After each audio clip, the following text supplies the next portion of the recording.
Merci de nous rejoindre. Bonjour à tous. Voyons ensemble tout de suite les trois titres de ce journal.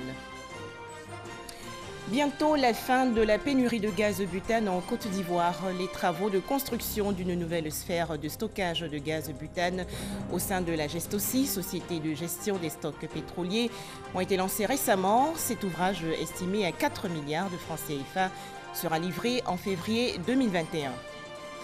La Côte d'Ivoire qui déplore 86 nouveaux cas de coronavirus. Le bilan ivoirien fait ainsi état de 3110 cas confirmés, dont 1530 personnes guéries et 35 décès. Dans ce journal, les précisions du directeur général de la santé, le professeur Mamadou Samba. Pour terminer, ce drame en Amérique centrale, les tempêtes tropicales Amanda et Cristobal ont fait au moins 33 morts.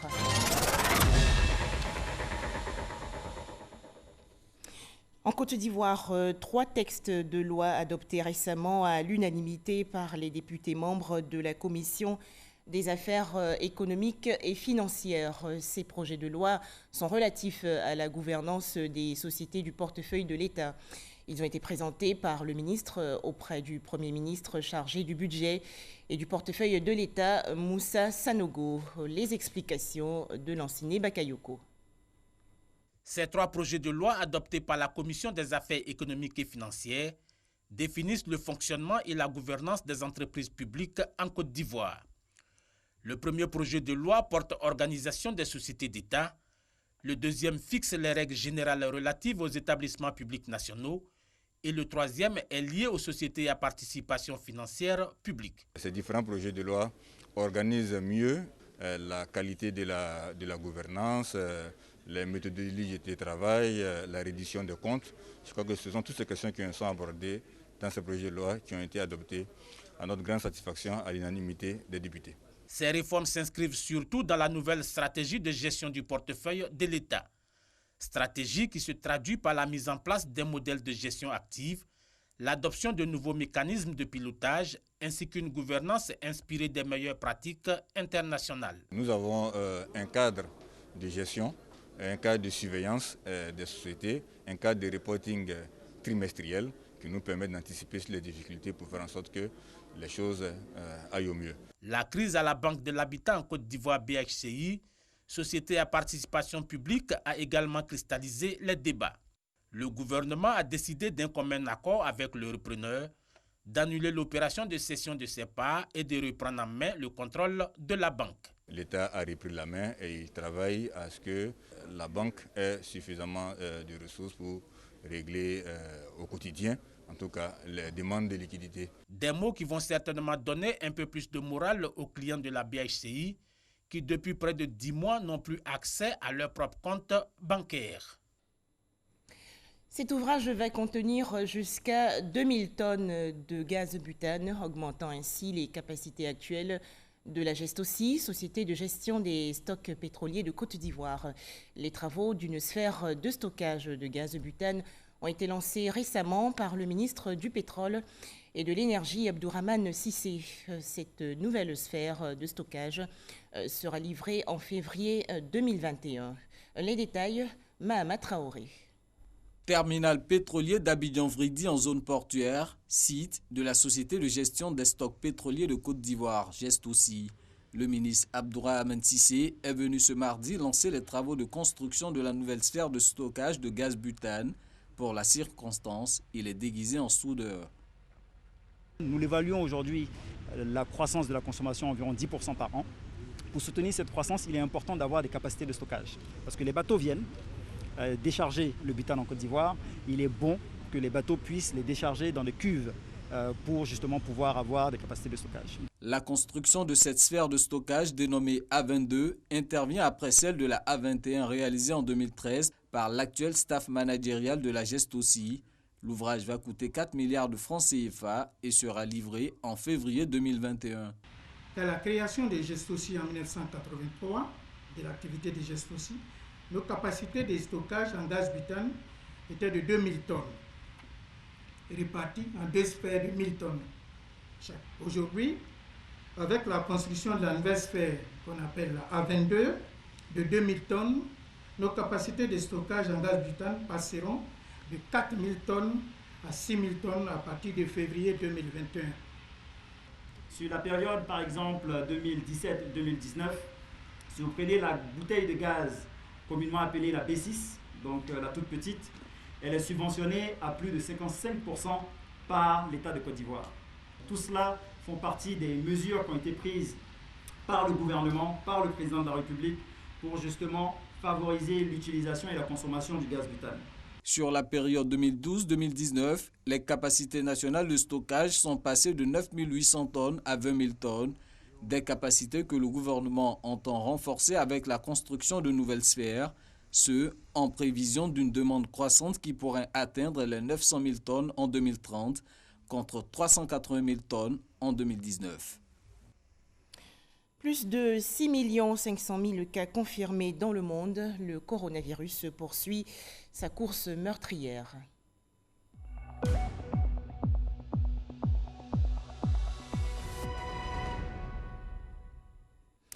En Côte d'Ivoire, 86 nouveaux cas de coronavirus enregistrés hier par le ministère de la Santé et de l'Hygiène publique. Le bilan ivoirien fait actuellement état de 3110 cas confirmés, dont 1530 personnes guéries et 35 décès.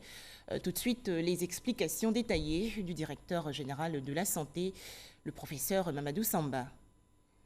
Le ministère de la Santé et de l'Hygiène publique a enregistré ce jour, mercredi 3 juin 2020, 86 nouveaux cas de Covid-19 sur 402 échantillons prélevés, soit 21,4% de cas positifs, 29 guéris et 2 décès.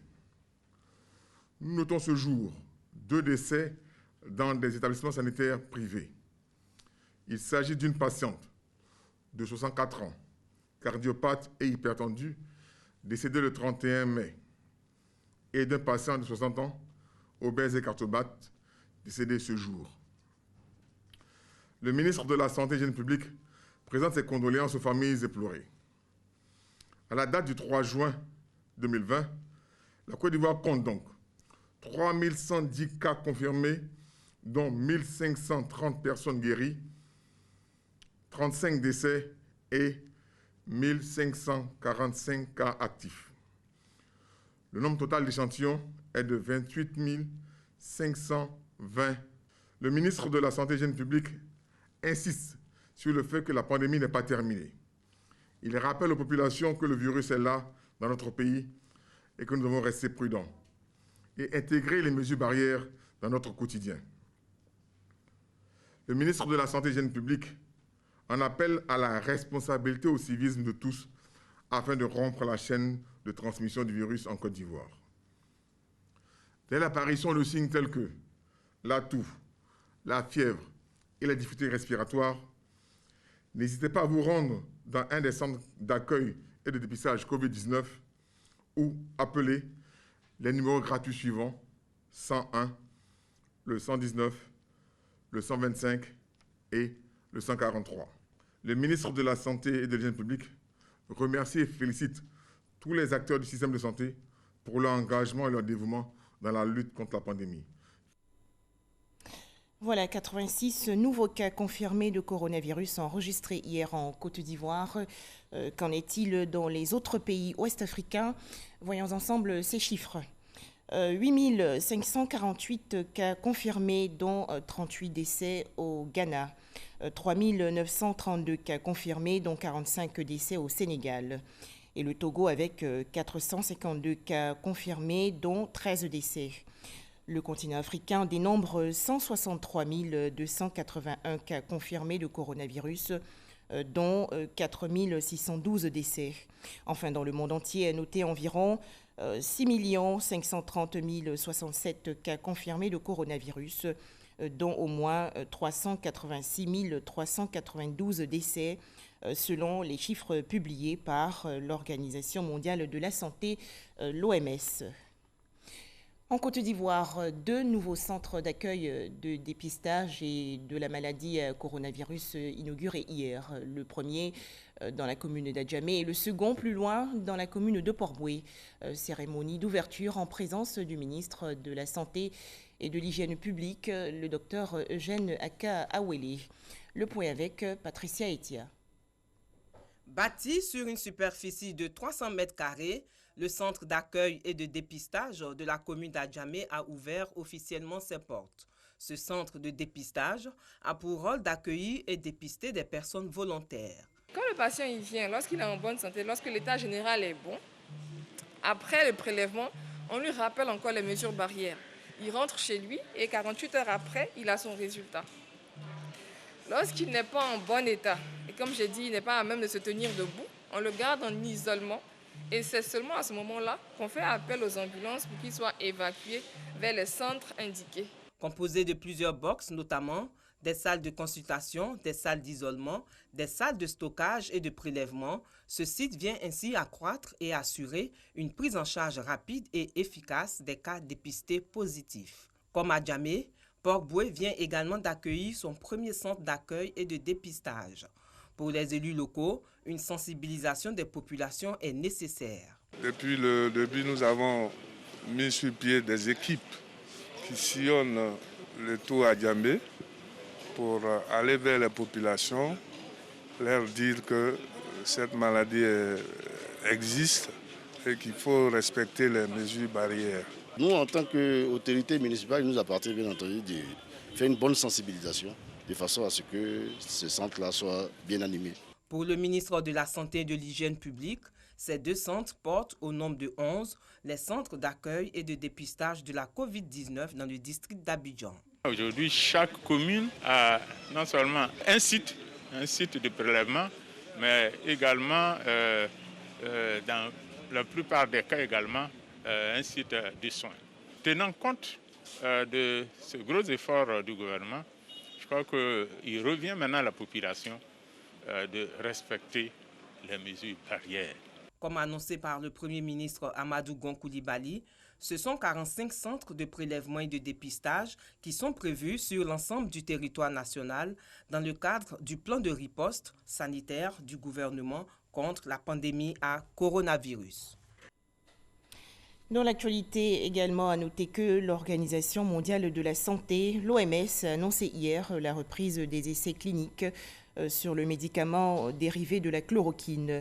Après donc analyse des données disponibles sur la mortalité, les membres du comité de sécurité et de suivi ont estimé qu'il n'y a aucune raison de modifier le protocole des essais cliniques.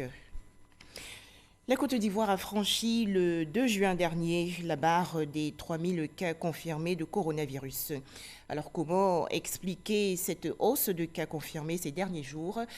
Question au centre hier de la conférence de presse relative à la Covid-19 organisée par le gouvernement. 118 cas de Covid-19 enregistrés lundi, 73 cas détectés mardi, la barre des 3000 cas franchie. Ces derniers jours, la Covid-19 continue de gagner du terrain en Côte d'Ivoire. Les explications du ministère de la Santé. L'augmentation du nombre de cas pourrait être également due au fait que la sensibilisation ayant porté, le déni de la maladie ayant diminué, les gens qui ont les signes évocateurs vont plus dans nos centres de dépistage de proximité que le tout venant. Et il y a une meilleure connaissance également aussi de la maladie des professionnels qui font que le ciblage autour des cas suspects ou des cas contacts est plus amélioré. N'oublions pas non plus que la mise en œuvre des mesures sécuritaires et barrières est insuffisante. Vous voyez le nombre de personnes qui circulent dans le Grand Abidjan, qui est épicentre de la maladie, sans le masque. Ce qu'on demande à la population, c'est de respecter les mesures préventives, étant donné que nous n'avons pas de médicaments spécifiques, je précise bien spécifiques, sur le virus encore à ce jour, ni de vaccin. Un fait illustre bien ce relâchement. Il s'agit du constat de la pratique collective du sport, une pratique pourtant non encore autorisée. Si les allègements survenus relativement aux mesures restrictives, les 7 et 14 mai, n'emportent jusqu'ici, celles liées à la pratique des sports collectifs, c'est bien en raison des risques élevés de contamination massive liée à la proximité occasionnée par ces disciplines sportives. Remercions par ailleurs tous ceux et toutes celles qui joignent chaque jour nos forces de défense et de sécurité à l'effet de dénoncer ces actes déviants. Le porte-parole de la police nationale précise également que la délivrance des autorisations de sortie et d'entrée dans le Grand Abidjan n'est pas payante. Autre information livrée lors de ce point de presse, celle relative à la reprise des cours dans l'enseignement supérieur. À cet effet, le ministère de tutelle organisera des derniers convois le samedi 13 juin pour les étudiants en partance d'Abidjan pour l'intérieur du pays et vice-versa le dimanche 14 juin. Toutes les personnes concernées sont priées de s'inscrire sur la plateforme www.inscription.net. Voilà des précisions de Mahama Traoré. Les petites et moyennes entreprises de Côte d'Ivoire bientôt soulagées. En effet, la Proparco, filiale de l'Agence française de développement et la compagnie financière africaine, la COFINA, ont signé récemment un accord de prêt de 3,7 milliards de francs CFA pour faciliter l'accès au crédit des PME en cette période difficile marquée par la crise sanitaire liée au coronavirus. Lanciné Bakayoko. 3,7 milliards de francs CFA. En cette période de pandémie du coronavirus, cet instrument financier répond au principal enjeu auquel la compagnie financière africaine est confrontée. Obtenir des ressources adaptées afin d'accompagner la croissance de son portefeuille de crédit et lui permettre de développer son offre de soutien aux entrepreneurs. Ces PME qui étaient des champions dans leur domaine, qui se trouvent aujourd'hui en difficulté du fait de la crise du Covid, repartiront de plus belle, n'auront pas les hanches déformées. Elles passent juste une période difficile et pendant cette période difficile, elles ont besoin de partenaires pour les aider à passer ce cap. En ouvrant cette ligne de crédit, l'Agence française de développement place en priorité l'inclusion financière des acteurs économiques mal desservis par le système financier classique. Il est essentiel de soutenir ce segment, cette cible de l'économie, en ciblant des acteurs économiques importants, les coiffeurs, les coiffeuses, des entrepreneurs, des agriculteurs, des agro-industriels. Donc Proparco a à cœur de renforcer ce partenariat. Cet appui aux PME ivoiriennes, une marque de l'excellence des relations bilatérales entre Paris et Abidjan. Une vision qui est parfaitement en ligne avec les objectifs du président Macron, qui a lancé ce grand programme Choose Africa, 2,5 milliards d'euros, et pour dire justement qu'on est ensemble, que la France et l'Afrique, on est ensemble, et singulièrement, bien évidemment, la France et la Côte d'Ivoire. Proparco intervient auprès du secteur privé dans une grande diversité de secteurs, tels que l'énergie, les télécoms, la finance ou l'agroalimentaire. L'Association des femmes unies de Côte d'Ivoire pour la paix et la cohésion sociale s'engage dans la lutte contre le coronavirus. En effet, les membres de ce groupe organisent actuellement une campagne de sensibilisation dans les quartiers défavorisés. Les messages sont diffusés en langue locale. Le point avec Amadou Ouattara. Quartier sans l'eau ou encore appelé quartier EECI de Bingerville. C'est le lieu choisi par l'Association des femmes unies de Côte d'Ivoire pour la paix et la cohésion sociale afin de sensibiliser en langue locale. Une campagne contre la Covid-19 à l'endroit des personnes en situation de précarité. Demandons aux mamans vraiment de ne même plus mettre cache-nez à cache-menton. Parce que c'est ce qu'on voit en ville. On voit qu'en ville, les gens ils mettent, mais ça aide en bas de leur menton. Mais ce n'est pas pour le menton, c'est pour le nez, on dit cache-nez. Donc les mamans doivent vraiment avoir ça en idée. Que jusque-là, on n'a pas encore eu le remède. Tant que le remède n'est pas trouvé, cette maladie, tant que ça est là, on doit vraiment respecter les mesures barrières. Au centre de cette séance, le respect des mesures barrières, surtout le lavage des mains. Une action bien appréciée des bénéficiaires. Ce que je conseille à mes parents, à mes frères, à tout le monde de Bingerville de se laver les mains régulièrement, car cette maladie existe réellement. Il n'a qu'à se protéger. Cette campagne de sensibilisation en faveur des personnes vivant dans les quartiers défavorisés à Bingerville a été ponctuée par une remise de kits alimentaires.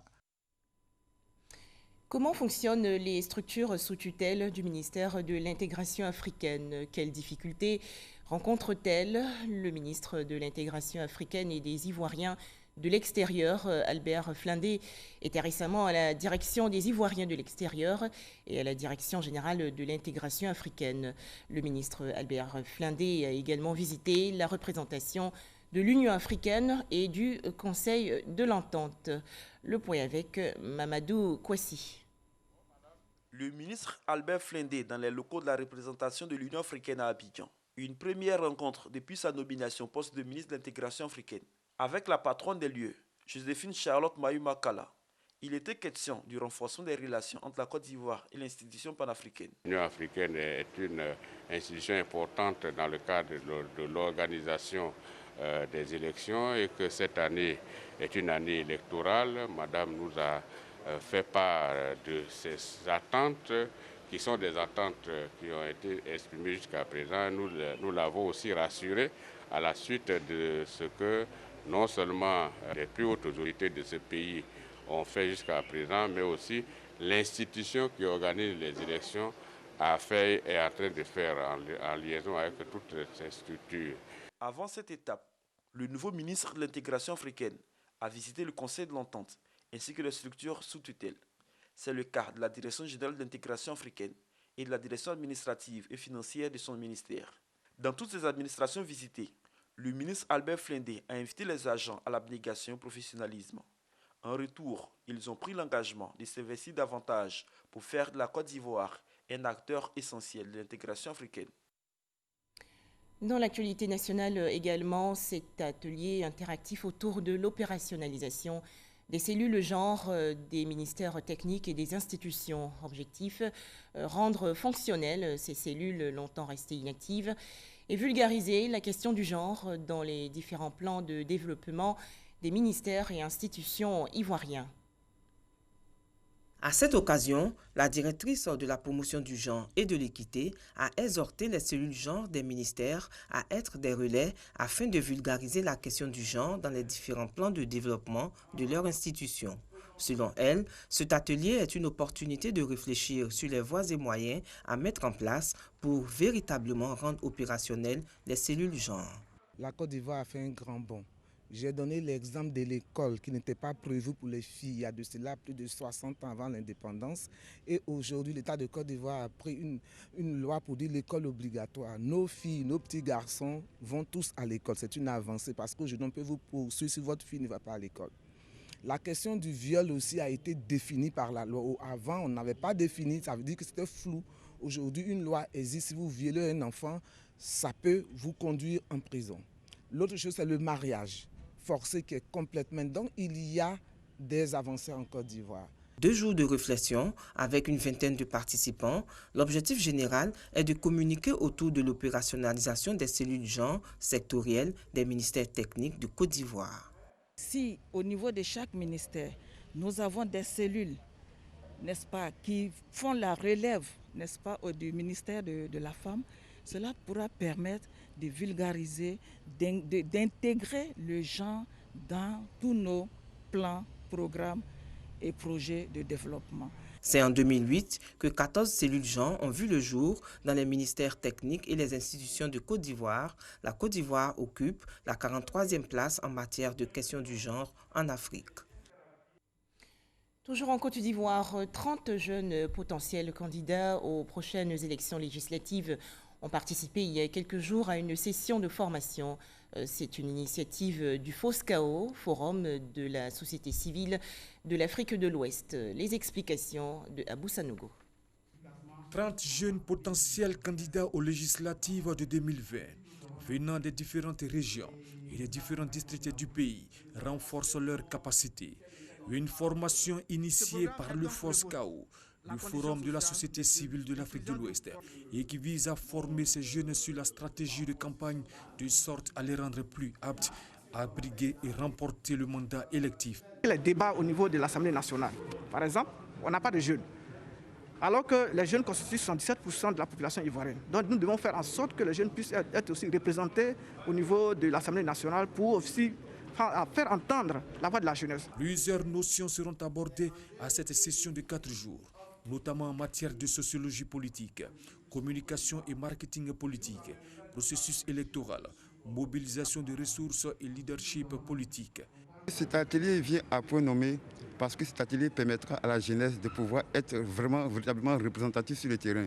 Parce que nous avons naturellement les atouts, mais pas de soutien en termes de formation. Cette formation vient à point nommé pour nous donner les rudiments nécessaires pour comprendre la chose politique, surtout au niveau électoral. Comment est-ce qu'un processus électoral se conçoit et qui puisse mieux aboutir à la victoire probable de notre candidature. La formation de ces 30 jeunes s'inscrit dans un projet intitulé « Mobilisation des jeunes pour les élections de 2020 en Côte d'Ivoire » avec l'appui technique et financier du Fonds des Nations Unies pour la démocratie. Et ce projet vise à accroître le taux de participation des jeunes au processus électoral en Côte d'Ivoire. Autre actualité nationale avec la toute première réunion de l'année 2020 du conseil municipal de Divo. Elle s'est tenue le 30 mai dernier. Le budget primitif de l'exercice 2020 a été examiné et adopté. Les précisions de Léon Brou. Au moins 205 millions déjà recouvrés sur environ 400 millions de francs CFA investis par la mairie de Divo en 2019. Entre autres réalisations, écoles, marchés, centres de santé, voiries. De nombreuses rues bitumées ou en cours de bitumage, mais difficile voire impossible pour automobilistes de les emprunter. La raison, les barrages érigés par les riverains. Nous avons barré cette voie parce que les gars roulent mal, les gars ne se contrôlent même pas. Chez les usagers de la route, la faute aux riverains. Côté mairie, pas question d'investir à perte. Le renforcement de la voirie doit contribuer à l'épanouissement populaire et à l'essor de l'économie communale par l'amélioration de la circulation des personnes et des biens. Le premier conseil municipal reconduit donc ce programme et brandit à terme la sanction pour la sauvegarde des infrastructures. Dans l'immédiat, il appelle au civisme. Si les allures sont modérées, je ne pense pas que les populations vont obstruer donc l'ensemble des voies. Donc on va aussi bien sensibiliser les populations que les automobilistes. Mais on a beaucoup de nos populations qui n'ont pas de fosse septique chez elles. Nous voulons simplement rappeler à nos parents qu'ils évitent de jeter les eaux usées sur les routes, qu'ils évitent de boucher les caniveaux, qui sont donc le chemin naturel des eaux de pluie, et qu'ils prennent soin de toutes les infrastructures que nous mettons à leur disposition. Aussi examiné et adopté à ce premier conseil municipal le budget primitif de l'exercice 2020 de la mairie de Divo. Il s'équilibre en recettes et en dépenses à environ 1,250 milliard de francs CFA. En image, l'actualité aux États-Unis. Les 4 policiers qui ont interpellé l'Afro-Américain George Floyd à Minneapolis sont dorénavant poursuivis par la justice et sa mort a été requalifiée de meurtre, comme le réclamaient dans les rues des centaines de milliers de manifestants américains. Cette information pour terminer, les tempêtes tropicales Amanda et Cristobal ont provoqué des inondations, glissements de terrain, coupures de courant et d'alimentation en eau potable en Amérique centrale.